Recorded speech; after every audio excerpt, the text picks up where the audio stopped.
And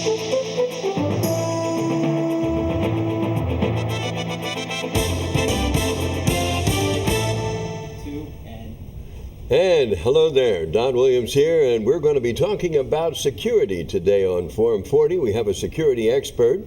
We have with us Rick Santoro, who was bodyguard for the Donald Trump, and also headed up Trump security for all of the properties. Steve Wynn as well out in Vegas, and a few other things. And in addition, we're going to find out, is Atlantic City secure in their casinos and some of the streets, etc., in the tourism district? And we'll give you some tips of how you can be more secure by being alert, etc., and some tips on that, and make your home a little more secure. Rick, thanks for being with us here today. Good to have you, and we've chatted a few times. In fact, you head up your own company now. Interbrief.org is where you'll find them on internet. Rick Santoro. Let's talk a little bit about your background and your training. And you've seen a lot in your time, and let's get on with it. What about some of that background? Good morning, Don. Thank you for having me. I presently hold a certified protection professional credential. I'm one of 10,000 people in the United States that has this credential. It's the highest private security credential anyone could get. I'm also a licensed New Jersey private investigator.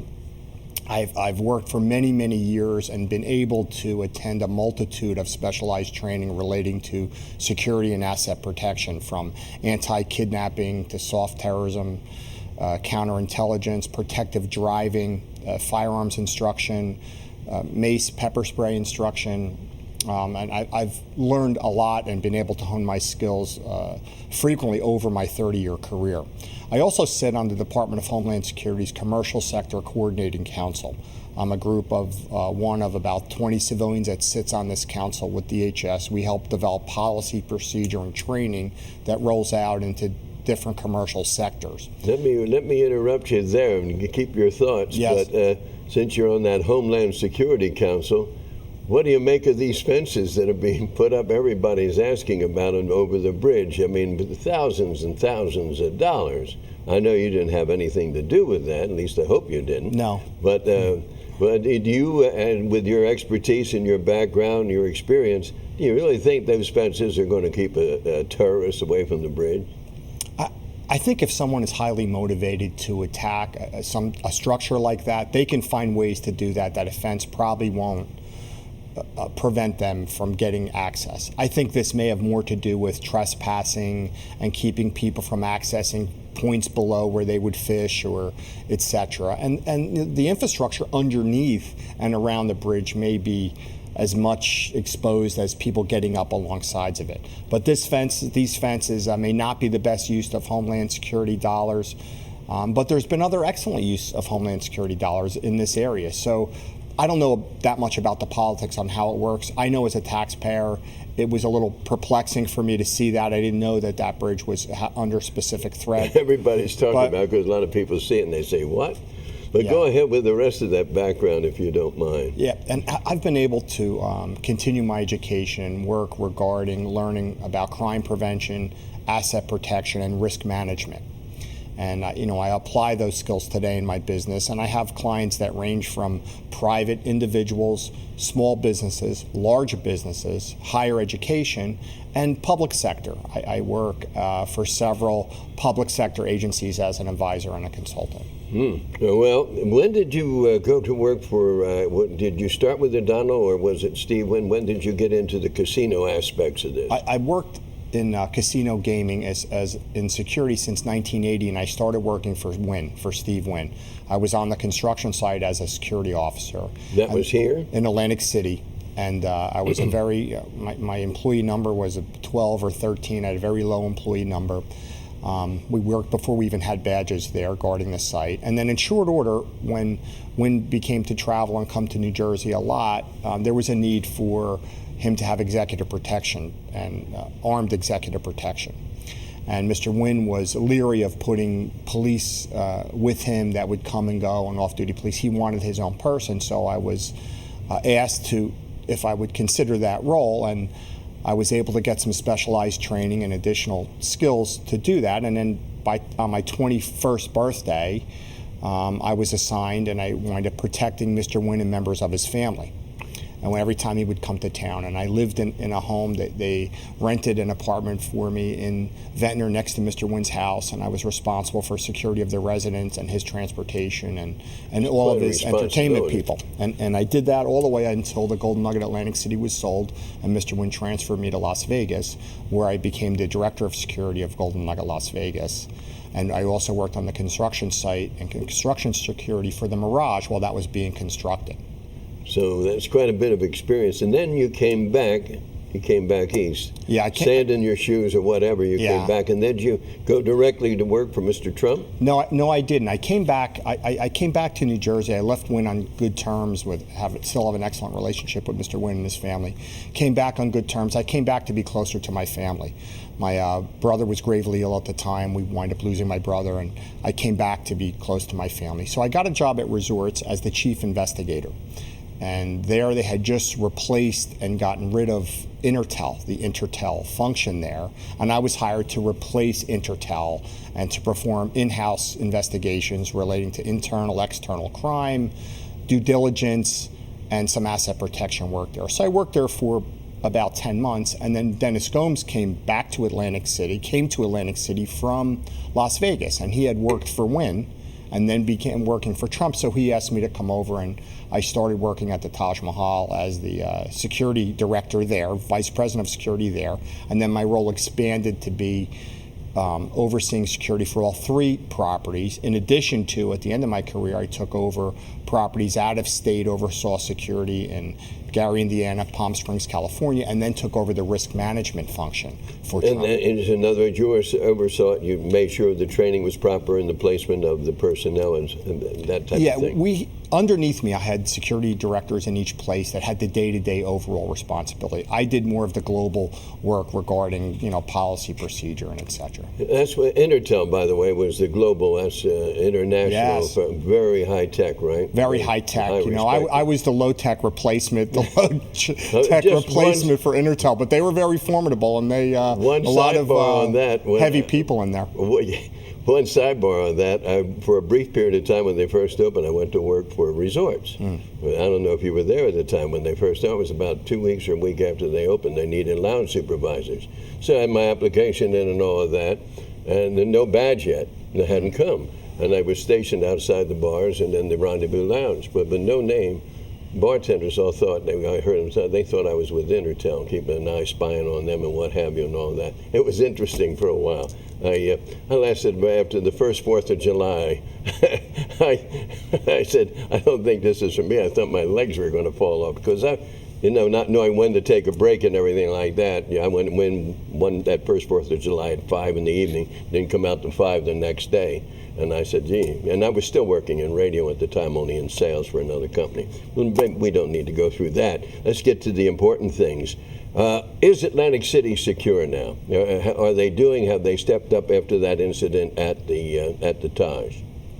They've absolutely stepped up, and there's things ongoing that the general public is just not aware of. With the advent of the tourism district and the work that Commander Tommy Gilbert is undertaking, there is a lot of safety and security measures in place that the general public just doesn't see. And we have to be careful when we look at the tourism district in general, all of the properties in general, that one incident that may be severe and one incident of crime against a tourism customer that's violent, it gets a lot of headlines, it gets a lot of news. And this unfortunate incident was very, very sad that took place. But the fact is, the suspects moved around the city and were looking and shopping for victims. The district itself needs to harden itself and be less inviting for criminals. But what Commander Gilbert is undertaking takes time to get it moving. We have issues in the city with all the different stakeholders not pulling together and sometimes being at odds with each other. We see the Atlantic City Police Department making an effort to patrol the garages. Of course, this isn't a permanent solution, but they've always had jurisdiction and been allowed to patrol there. And then we see this banter between the mayor is against it, the acting chief Jubilee implements it, the mayor didn't approve, the prosecutor overrides that decision. Now we see this week that the mayor is suing the prosecutor, and the chief of police, even his own chief of police, is being sued. I don't know that the mayor is completely wrong in his argument, being concerned about the neighborhoods and putting patrol in neighborhoods, but the Atlantic City Police have always patrolled these areas, and it seems like we need a cooperation to get these parties to cooperate. When we come back, we'll talk more about that cooperation and also how you can be more secure as you park your car in the parking lots, and as you go about wherever you're going. Maybe carry a little mace, or maybe carry a little pepper gas, and know how to use it. We'll be right back.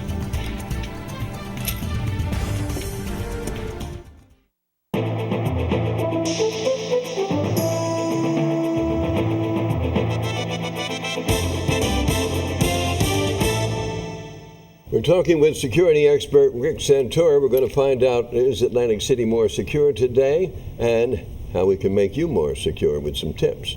Rick, we were talking about the layered effect, and what would you do if you were in charge now of not to really put you on the spot, but in a way to do so, if you were Gilbert, who's in charge, the former commander, what have you, of the tourism district? What do you think needs to be done? Well, first of all, we're in excellent hands with Commander Tom Gilbert. He does have a game plan, and he is moving to improve all aspects of the tourism experience in Atlantic City. My suggestions for reducing crime and making the tourism district clean and safe involves a multi-layered approach. I think we need the basic fundamentals of clean, well-lit streets and public-private sector boundaries. Private sector garages obviously have to be clean, well-lit, and easily accessible. I think we need an absolute presence of uniformed police, which is a necessity. And I think that has to be supplemented with the presence of uniformed private security people. I believe there's never going to be enough law enforcement to really cover these massive private structures. I think that the objective should be making rings and hardening the whole region as a target. In addition to uniformed police and security, both groups and all the stakeholders need access to technology. There is still technology available. Some of it is in the works being implemented. Some of it they're just getting the framework in place. But there's very valuable technology that could help the police do their job more effectively. For many, many years, the Atlantic City Police Department has been devoid of cutting-edge technology, where other communities, even very small communities outside of this area, seem to get technology. If they can have access to intelligence that gives them exact information, where and when the crimes take place, how they're occurring, and they could better deploy their resources. There's some recent technology they spoke about that's in the jurisdiction, shot spotter technology that's installed with cameras that the housing authority may have that technology or the software. It's excellent. It's an excellent tool that enables law enforcement to do their job better. The linking of public sector cameras and cameras around the outside. Now we have a list of cameras that are available, but we really need to take it to the next step when the technology is in place so the actual patrolmen and law enforcement can see and have access to these cameras that are on the perimeter, so it will help them detect and respond to crime. If the dispatchers can actually see the video feeds that are being pushed up from the casinos and the boardwalk and the private merchants, law enforcement can really respond quickly to what's happening. Also, there needs to be a community education element. We really need to do a formal vulnerability assessment of the city. Where are we vulnerable? How do things take place? What takes place? What hours? And we need to educate everyone, including the community, the citizens, the small businesses, large businesses, and turn this into a way that they can operate safer. And then they can make their own decisions more informed about general safety. We operate in silos today. Our city seems to be polarized, where you have the community has one mindset and they have their own objectives. The administration seems to be disconnected to some, not always in the same in agreement with what the police department objectives are. We have a very strong county presence that would like to help more if they were involved, and we have the state now overseeing it. But I'm not seeing us pulling in one direction. The only way that this city is ultimately going to be safer if we evolve into a city that cooperates and gets the whole value of tourism safety. The crimes against tourists are something that we should look at. Most of the crime that takes place are property crimes. It's not violent crime like you see, sensationalized on the news. It's property crime. Even property crime that's committed against the tourist has a negative impact regarding future visitors coming, whether it's a GPS theft out of their car, whether it's a voucher theft or a purse. Those type of crimes need to be prevented as best possible, but when people are apprehended and caught, they need to be prosecuted, and they need to be prosecuted aggressively. If we had a part-time tourism court, that may be one solution to prosecuting these minor crimes, because in the big picture, in the regular court system, these crimes are minor, and usually the dollar amounts are lower, and they may not be as severe as someone who's there for a violent crime or maybe some drug offense. But for the tourist, it's a big problem. And if you extrapolate and do the math of the dollar impact, a $500 theft from a casino customer, that could turn into loss of revenue $10,000 or $20,000 because this person tells other people, these other people don't come, and etc. Should the charges be more severe if you commit a crime in the tourism district? Aruba has something like that for the whole island. If you commit a crime against a tourist, I understand, they throw the book at you. Now, of course, I'm not an attorney, but I absolutely would agree with that type of aggressive posture. Nevada has a system where crimes that are committed to people that are over 65 years old have a greater weight and are doubled. And I just recently was in Las Vegas, and I participated in a videotaped interview of a serial purse thief and pickpocket, and he was asked about how he chooses his victims. And he says he chooses people that are easy targets, people he believes have access and touching their money. And he said he's careful not to select people that were over 65, and that was very surprising for us. So someone asked, well, why don't you choose people that are 65 years old and older? Well, because Nevada has a law that where fines are doubled or increased when it comes to preying upon senior citizens. So he's smart enough to know the difference. So that may be affecting that population. I would support some type of increased fines for crimes against people within the tourism district. Crimes against people, but we can't, I don't know what the ACLU and others would do or if that's even legal here, but it's a good aggressive approach. I believe we have to get extremely aggressive on all fronts. We have to be aggressive. The criminal justice system has to be aggressive. The security forces have to be visible and aggressive. The quasi-private public forces like the Special Improvement District and others have to be visible and aggressive. And I think the community has to be aggressive and take a stance against crime. This can only be done if we're all pulling together and doing it at the same time. Atlantic City, the problems are unique here when it comes to crime. And it's really an unfair comparison to compare us to Las Vegas or compare us to Aruba or compare us to other places. But these challenges that we have here can be solved with cooperation and with support, and we have to move quickly. The bickering and the issues that we have that stifles problem solving is very frustrating because we seem to take, a step back or two steps forward and a step back. We need to really show the entire country that we're on our game, that this jurisdiction takes it seriously. We have a tremendous amount of brain power from who's been put in to lead the alliance now, who's running the tourism districts. We have brand new leadership in CRETA. We have to get the city engaged to support these efforts and move forward on an aggressive front. We're going to take a little break here for a moment, and then we'll be right back with Rick Santoro, security expert, and we'll give you folks some tips of how you can make your home or your business more secure and your person.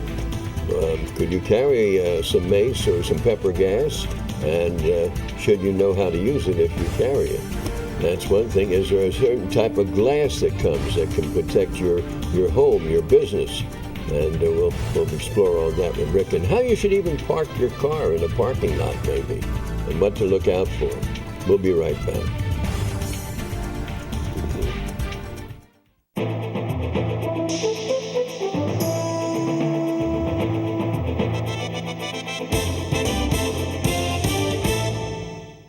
talking about security with Rick Santoro of interbrief.org. And we'll give you a phone number there in case you want to maybe use his services, interbrief.org. It's where you'll find him on the internet. Rick, what about some crime prevention? Okay, let's start with most recent events, crime prevention in parking structures and garages. First of all, you should choose your parking space carefully. I am someone that you would call a parking space stalker. It aggravates my wife, it drives her crazy, but I'll drive around up and down the aisles till I find a space that I like. When I find that space, I choose it by how close it is to the elevator or the stairs if I'm using stairs or a bridge.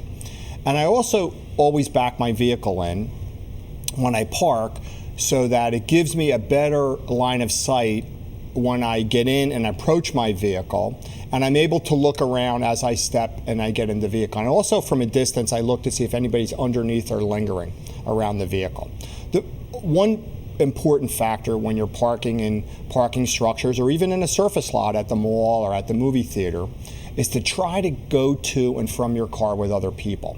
I know it's difficult, but you should try to pick and wait for a spot that gives where there's more traffic as opposed to parking in back corners and places that are far away. The criminals want to commit crime where they feel comfortable and where they can be least detected. So the more volume and the more people around you, that makes it safer for you to come and go. You also should always be thinking and making sure that you're not being followed when you leave from the mall or a shopping center or a casino. You should be concerned that no one's following you. So a way to do that is to stop for a minute, peel, look back, see if someone's around. And if you sense that someone's around or near you, go right back into the facility or into the structure and get around people. Many, many times crime takes place and victims after realize that they had some advance warning, and that advance warning was their intuition. And our intuition in many cases is our most valuable sense, but we tend not to follow it. And we should also try to park in places that are well lit, clean, and patrolled. And should you carry something? A lot of people now are carrying mace or pepper gas. It's legal in New Jersey, right? Yeah, it's legal in certain quantities. Pepper spray is an effective, non-lethal tool that's legal for civilians in the state of New Jersey. The reason it's a good tool for civilians, in the event you get disarmed, it's not a lethal weapon. Pepper spray has some advantages. It's effective at a distance. You can deploy pepper spray 8 to 10 to 12 feet away and still have accuracy and be able to hit a target. And where should you aim it? You should really aim it right at the person's face and try to make X's right across their head or their eyes with it. Pepper spray, the way it works is by heat, and the heat, the Scoville units in the pepper force your eyes to close, and in many cases will force an attacker to put his hands up in and over his face. Where they sell pepper spray, in most places, you can also buy inert canisters. Inert canister is a training canister that has water propellant in it, but not the pepper, and that's something you could practice and use by spraying it on a tree or spraying it someplace, because you're not going to get the effect of the pepper. Don't spray it on your dog. I would not spray it on the dog. Also, most newer model vehicles have panic button systems, and most people have their keys or should have their keys. The panic button system was devised to keep you safer around your car. If you feel threatened or you feel that you're going to be attacked, push that button. That sets off your horn and your headlights, and the criminals do not want that type of attention drawn to them as they're approaching or getting near to you. But people forget that. That's why that's there. That was specifically installed as a safety measure to avoid carjacking and other crime that takes place in and around your car. And that also, if you hear somebody breaking into your home, so keep that key. Usually it works at a distance. It does work at a distance. And you hit that, and that can help. Yeah, the first call absolutely I would make is to 911. Oh, yes. Absolutely to 911. I wouldn't confront intruders in my home per se. I would try to get in a place that's safe, keep communicating with 911, and let the police get there and do your job. And then be prepared to defend yourself in the event you have to at home. Right, yeah. And I've interviewed a professional burglar, and I'm sure you have too, and they say that if you hear somebody in your house that's a non-professional burglar and very dangerous, probably up on drugs, because a professional burglar would never come in your house usually if he knows somebody's home. Because he doesn't need to. There's too many other easy marks. Right. He doesn't need to be confronted or get the hassle. The number one way that burglars get into people's homes today is through unlocked windows and doors. And We're most still burglaries not locking. occur between 10 and 3? Daytime hours are still the majority of them. Now, it varies a little bit in casino towns when you have 24-hour employees, but the suspects know the routine of the individual's home. They'll ring the doorbell or knock on the door with a pretext, some type of pretext. In many cases, they'll be carrying a clipboard or a box or wearing a uniform hat and just walk around to the front or the back. And they'll go right through any unlocked door. Some of them can pose as exterminators, as package delivery people, or etc. But we still don't lock our doors, which is a major problem. And this, we don't live in Mayberry anymore. We cannot allow the burglars and the criminals to have that type of easy advantage. Lock your doors and your windows when you're home and when you're away. We got about a minute left. Just quickly, in 30 seconds, if you can, tell us about that new glass that's out. There is a treatment to glass that's out there, and several different companies sell this. And it's a Shatter Guard is one product. 3M makes a product that makes your glass shatterproof. So someone could take a stick or a bat, they cannot get through the glass. Like a window wall. Yes. Yeah, it goes right over your existing glass. In addition to that, businesses put it on mirrors to prevent the mirrors from being vandalized with scriptura. Well, we got to break it off. Thank you very much for being with us. Thank you, ladies and gentlemen. Rick Santoro, and that number, you'll see it posted there if you want to get in touch. But it's interbrief.org. Interbrief.org. If you're on the internet, and you get some more tips, and also you might want the service. Thanks for being with us. Thank you for having me.